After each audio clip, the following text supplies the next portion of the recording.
دارالعلوم دیوبند کے بانیان میں سے ایک بہت بڑا نام ہے ثانی امام اعظم ابو حنیفہ حضرت مولانا مفتی رشید احمد گنگوہی نور اللہ مرقدہ ہوگا۔ حضرت مولانا گنگوہی رحمہ اللہ تعالیٰ کے شیخ تھے حضرت حاجی امداد اللہ مہاجر مکی رحمہ اللہ تعالیٰ۔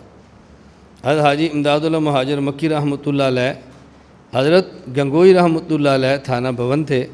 حضرت مہاجر مکی رحمہ اللہ فرمانے لگے مفتی رشید احمد تم بیعت کر لو۔ حضرت مولانا گنگوہی نے عرض کیا کہ حضرت میں بیعت کیا کروں گا، مدرس آدمی ہوں، ذکر اذکار کا مزاج نہیں ہے، اور بیعت کی تو آپ فرمائیں کہ ذکر کرو۔ فرمایا میں نے کب کہا ذکر کرو، میں تو کہہ رہا ہوں رشید احمد بیعت کر لو۔ حضرت گنگوہی رحمۃ اللہ علیہ نے حضرت مولانا حاجی امداد اللہ مہاجر مکی رحمہ اللہ کی بیعت کر لی۔ جب رات حضرت کے یہاں ٹھہرے تو حضرت مولانا گنگوہی رحمۃ اللہ علیہ کے بارے میں حضرت حاجی صاحب رحمہ اللہ نے ہدایات جاری فرمائی کہ ان کا بستر رات میرے کمرے میں لگا دو۔ حضرت گنگوہی رات کو حاجی صاحب کمرے میں سوئے۔ اب حاجی صاحب جو رات کو اٹھے اور ضربیں لگائیں اور ذکر کیا، مولانا گنگوہی بھی اٹھ گئے۔ اب یہ مناسب نہیں سمجھا کہ شیخ اٹھ کے ذکر کر رہا اور میں سویا ہوں۔ حضرت گنگوہی نے بھی ذکر کیا۔ اس رات کو ذکر کی وہ لذت محسوس کی، مولانا گنگوہی رحمہ اللہ نے پھر مرتے دم تک اذکار کو نہیں چھوڑا، مرتے دم تک پھر اذکار کو نہیں چھوڑا، بس پھر مسلسل ذکر فرماتے تھے۔ اب دیکھو مولانا گنگوہی جیسا فاضل آدمی، ہر وقت کتب میں مستغرق رہنے والا، اب جب ذکر کا چسکا پڑا پھر چھوڑا کبھی نہیں۔ میں اس لیے آپ علماء و طلباء سے عرض کرتا ہوں کہ کتب کے ساتھ ساتھ ذکر کا اہتمام فرماؤ۔ ذکر کرنے کا مزاج بن گیا، آپ کو دین کا کام کرنے کا مزہ آئے گا اور دین کے کام کی لذت محسوس ہوگی۔ اللہ ہم سب کو توفیق عطا فرمائے۔ حضرت گنگوہی رحمۃ اللہ علیہ کو حضرت حاجی امداد اللہ مہاجر مکی نے فرمایا کہ آپ خط کیوں نہیں لکھتے، خط لکھا کرو۔ تو انہوں نے اپنے شیخ کو پھر خط لکھا۔ وہ خط تو کافی لمبا ہے، جو یہ فضائل صدقات جلد نمبر 2 میں 2 مکتوب ہیں، اس میں چھپا ہوا ہے، آپ اس کو دیکھ لیں۔ حضرت مولانا گنگوہی رحمۃ اللہ علیہ نے خط لکھا، اور اس خط میں 2 باتیں ایسی ہیں جو غیر مقلدین کو قابل اعتراض نظر آئی ہیں پورے خط میں۔ ایک کیا کہ مولانا گنگوہی رحمہ اللہ نے اپنے شیخ سے لکھا، بس زیادہ عرض کرنا گستاخی اور شوخ چشمی ہے، یا اللہ معاف فرمانا کہ حضرت کے ارشاد سے تحریر ہوا، جھوٹا ہوں کچھ نہیں ہوں، جھوٹا ہوں کچھ نہیں ہوں، بس اللہ معاف فرمانا۔ اب کہتے ہیں مولانا گنگوہی اپنی زبان سے اعتراف کرتا ہے کہ میں جھوٹ بولتا ہوں، اور آپ کہتے ہیں ہمارا وہ ثانی امام اعظم ابو حنیفہ ہے، مفتی رشید احمد ہے، اور دارالعلوم دیوبند کا بانی ہے، اور وہ کہہ رہے ہیں میں جھوٹ بولتا ہوں۔ تو جھوٹ بولنے کا اقرار کر رہے ہیں اور تم اس کو امام ماننے پر تلے ہوئے ہو، دیکھو کیسا عجیب آدمی تھا۔ ہم نے کہا اس بنیاد پہ فتویٰ لگانا ہے تو صحیح مسلم میں ایک باب ہے، باب فضل دوام ذکر والفکر فی امور الآخرت والمراقبہ، یہ باب دیکھیں۔ اس کے تحت حضرت امام مسلم رحمہ اللہ ایک واقعہ نقل کیا ہے کہ حضرت حنظلہ رضی اللہ تعالیٰ عنہ، ان کی ملاقات ہوئی حضرت ابو بکر صدیق رضی اللہ تعالیٰ عنہ سے۔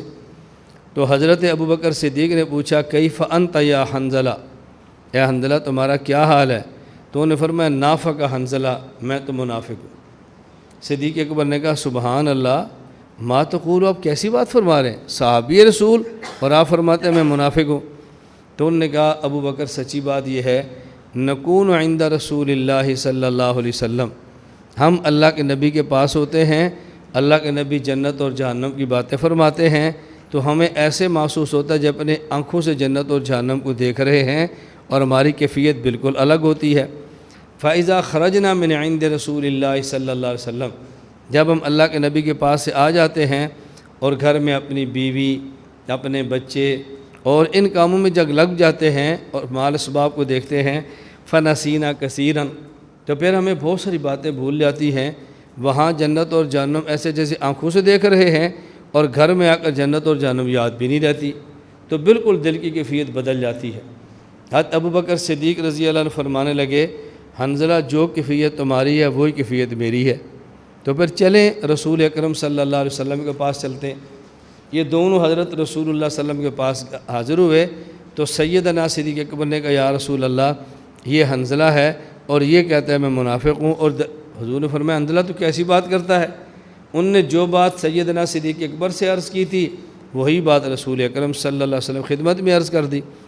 نبی کریم صلی اللہ علیہ وسلم نے فرمایا والذی نفسی بیدہ، قسم اس ذات کی جس کے قبضہ قدرت میں میری جان ہے، اِلَّوْ تَدُومُونَ عَلَىٰ مَا تَكُونُونَ عِنْدِي وَفِي الذِّكْرِ لَصَافَحَتْكُمُ الْمَلَائِكَةُ فِي الْفُرُشِ وَفِي الطُّرُقِ۔ فرمایا دیکھو جو کیفیت تمہاری میرے پاس ہوتی ہے، اگر یہی کیفیت تمہاری گھر میں بیوی اولاد اور اپنے اسباب مال و دولت کے اندر بھی رہے تو پھر جب تم مدینہ کی گلیوں میں چلو اور تم بستروں پر لیٹو تو تم تے مصافحہ پھر فرشتے کیا کریں۔ معلوم ہوتا ہے جو کیفیت تمہاری میرے پاس ہے یہ کیفیت تمہاری گھر جا کر نہیں رہے گی، کیفیت بدل جاتی ہے۔ اب ہم کہتے ہیں گنگوئی نے فرمایا کہ میں جھوٹا ہوں تو آپ نے فتویٰ لگا دیا، حنظلہ فرماتے ہیں میں منافق ہوں تو تم لگاؤ فتویٰ۔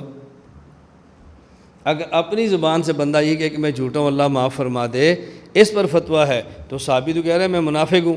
اب کوئی بندہ تمہیں یہ کہ حضرت حنظلہ خود کو منافق کہہ رہے ہیں اور تم حنظلہ کو صحابی مان رہے ہو، تو اس کا جواب دیں گے نا، وہی جواب مولانا گنگوئی رحمہ اللہ کی عبارت کا بھی نکل آئے گا۔ لیکن آپ جواب اچھی طرح سمجھ لیں، حضرت حنظلہ رضی اللہ تعالی عنہ نے جو بات فرمائی وہ اپنے مقام اور منصب کے اعتبار سے تھی کہ انہوں نے تبدیلی کیفیت قلبیہ کو نفاق فرما دیا، کہ ان کا خیال یہ تھا ہماری ہر وقت کیفیت وہ رہنی چاہیے جو اللہ کے نبی کی مجلس میں ہے، ہماری کیفیت بدل گئی ہے، اس پر پریشان ہو گئے، اس کو انہیں نفاق فرما دیا کہ نفاق وہی ہوتا ہے کہ زبان سے کچھ ہو اور دل سے کچھ ہو۔ تو حضور کی مجلس میں کیفیت اور ہے، گھر میں اور ہے، تو کہ یہ منافق تو نہیں ہے؟ اللہ کے پیغمبر نے فرمایا اس کو نفاق نہیں کہتے، یہ تبدیلی کیفیت قلبیہ یہ میری مجلس سے دوری کی وجہ سے ہے۔ ظاہر ہے جو برکات پیغمبر کی مجلس میں ہوتی ہیں وہ برکات وہ بیوی اور بچوں اور دولت کے ساتھ تو نہیں ہو سکتی، یہ تو طبیعی سی بات ہے۔ یہ بات اچھی طرح سمجھ لیں۔ گنگوئی نے اسی طرح اپنے مقام کے اعتبار سے فرمایا کہ ہم نے عالم ارواح میں جب اللہ نے فرمایا تھا الست بربکم تو ہم نے بلا کہا تھا، کیوں نہیں؟ تو عالم ارواح میں وعدہ کر کے آئے تھے ہمیشہ آپ کی بات مانیں گے، اور یہ کتنی باتیں جو ہم نہیں مان سکتے، غلط کام کرتے ہیں، تو مجھے لگتا ہے کہ ہم نے جھوٹ تو نہیں بولا، ہم نے وہاں کیا کہا تھا اور یہاں کیا کرتے ہیں، تو ایسا لگتا ہے جیسے میں جھوٹا ہوں۔ حضرت دعا فرما دے اللہ تعالیٰ معاف فرما دے۔ یہاں یہ بات سمجھیں کہ حضرت رسول اللہ صلی اللہ علیہ وسلم نے یہ جو بات فرمائی کہ اِلَّوْ تَدُومُونَ عَلَىٰ مَا تَكُونُونَ عِنْدِي، کہ جو کیفیت تمہاری میری مجلس میں ہے اگر یہی کیفیت ہمیشہ ہر جگہ پر رہے لَصَافَحَتْكُمُ الْمَلَائِكَةُ، تو پھر فرشتے تم سے مصافحہ کریں، عَلَىٰ فُرُشِكُمْ وَفِي طُرُقِكُمْ، تمہارے بستروں پر بھی اور تمہارے راستوں میں بھی۔ اس کا مطلب کیا ہے؟ فرشتے مصافحہ کیوں کریں؟ یہ بات سمجھ لیں، ایمان تین قسم کا ہے، ایک ہے ایمان انبیاء کا، اور ایک ہے ایمان ملائکہ کا، اور ایک ایمان ہے عام انسان کا۔ انبیاء کا ایمان یہ ہے کہ انبیاء کے ایمان کی کیفیت ہمیشہ بڑھتی رہتی ہے، اور ملائکہ کا ایمان یہ ہے کہ ملائکہ کے ایمان کی کیفیت وہ ایک جگہ پہ کھڑا رہتا ہے، اور امت کا ایمان یہ ہے اس کی کیفیت کبھی اوپر جاتی ہے اور کبھی نیچے جاتی ہے۔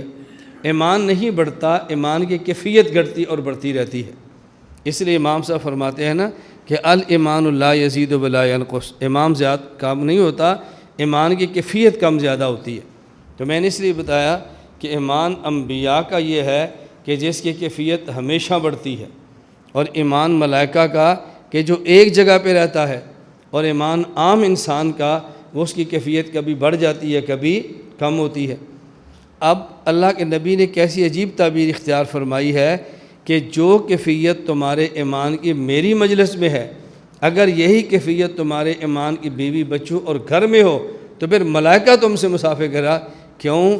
ایمان کی کیفیت کا ایک جیسا ہر جگہ پہ رہنا یہ ایمان امت انسان کا نہیں ہے بلکہ ایمان فرشتوں کا ہے۔